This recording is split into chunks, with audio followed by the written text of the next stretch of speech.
ভাবুন তো, একদিন সকালে ঘুম থেকে উঠে দেখলেন আকাশের বুকে ভেসে বেড়াচ্ছেন স্বয়ং ঈশ্বর, নবী কিংবা মসিহ।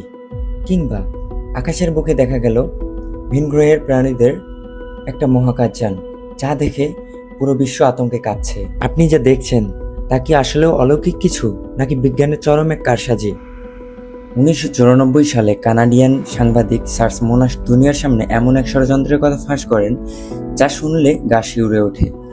আজ আমরা জানব ইন্টারনেটের অন্যতম ভয়ঙ্কর কনস্পিরেসি থিওরি প্রজেক্ট ব্লুবিম সম্পর্কে। সার্স মোনাস্টের দাবি অনুযায়ী নাসা, জাতিসংঘ এবং বিশ্বের শীর্ষস্থানীয় ক্ষমতাধর শাসকরা মিলে গোপনে একটি প্রজেক্টের ওপর কাজ করছে। এর মূল উদ্দেশ্য হল পৃথিবীর সকল ধর্মকে ধ্বংস করে পুরো বিশ্বে একটিমাত্র নতুন ধর্ম এবং একটি একক বিশ্ব সরকার বা নিউ ওয়ার্ল্ড অর্ডার প্রতিষ্ঠা করা। আর এই পুরো পরিকল্পনাটি বাস্তবায়ন করা হবে আধুনিক প্রযুক্তি, হলোগ্রাম এবং স্যাটেলাইটের মাধ্যমে।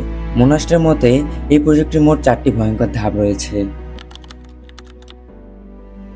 পৃথিবীর বিভিন্ন প্রান্তে কৃত্রিম উপায়ে ভূমিকম্প তৈরি করা হবে। এরপর এমন কিছু প্রাচীন ভূ নিদর্শন বা প্রত্নতাত্ত্বিক প্রমাণ আবিষ্কার করা হবে যা প্রমাণ করবে যে বর্তমান বিশ্বের বড় বড় ধর্মগুলোর মূল ভিত্তি আসলে ভুল ছিল। এর উদ্দেশ্যে মানুষের মনে নিজের ধর্মের প্রতি বড় রকমের সংশয় তৈরি করা।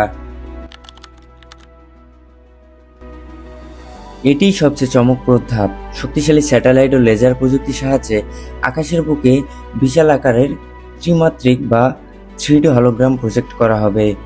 পৃথিবীর যে অঞ্চলের যে ধর্মের মানুষ বেশি, সেখানে তাদের বিশ্বাস অনুযায়ী ঈশ্বর বা অবতারের আকৃতি দেখানো হবে। মানুষ মনে করবে সত্যি সত্যি অলৌকিক কিছু ঘটছে। লো ফ্রিকোয়েন্সি বা ইএলএফ রেডিও তরঙ্গের মাধ্যমে সরাসরি মানুষের মস্তিষ্কে কৃত্রিম বার্তা পাঠানো হবে। প্রযুক্তিগতভাবে মানুষের মনে হবে যে আকাশে ভেসে থাকা ঈশ্বর সরাসরি তাদের মনের ভেতরে কথা বলছে। এই টেলিপ্যাথিক যোগাযোগের ফলে মানুষ সম্পূর্ণভাবে এই মিথ্যার কাছে নতি স্বীকার করবে। প্রযুক্তির সাহায্যে বিশ্বজুড়ে এক ভুয়া এলিয়েন আক্রমণের দৃশ্য তৈরি করা হবে। মানুষ জীবন বাঁচাতে এবং এই মহাবিপদ মোকাবিলা করতে নিজেদের দেশের সীমানা ও ধর্ম ভুলে এক হয়ে যাবে। আর ঠিক তখনই আত্মপ্রকাশ করবে সে পরম কাঙ্ক্ষিত একক বিশ্ব সরকার।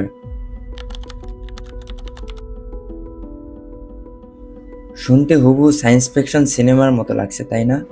বিজ্ঞান ও প্রযুক্তি বিশ্লেষকদের মতে প্রজেক্ট ব্লুবিমের কোনো বাস্তব বা বৈজ্ঞানিক ভিত্তি নেই। কারণ কোটি কোটি মানুষের মাথায় একসাথে রেডিও তরঙ্গ পাঠানো কিংবা পুরো আকাশের বুক জুড়ে নিখুঁত ও স্থায়ী 3D হলোগ্রাম তৈরি করে রাখা প্রযুক্তিগতভাবে অসম্ভব। অনেকে মনে করেন সার্স মোনাশ সে সময়কার জনপ্রিয় সায়েন্স ফিকশন সিনেমা যেমন স্টার ট্রেক বা ইন্ডিপেন্ডেন্স ডের গল্প থেকে অনুপ্রাণিত হয়ে নিজের মতো করে এই কাল্পনিক তত্ত্বটি সাজিয়েছিলেন।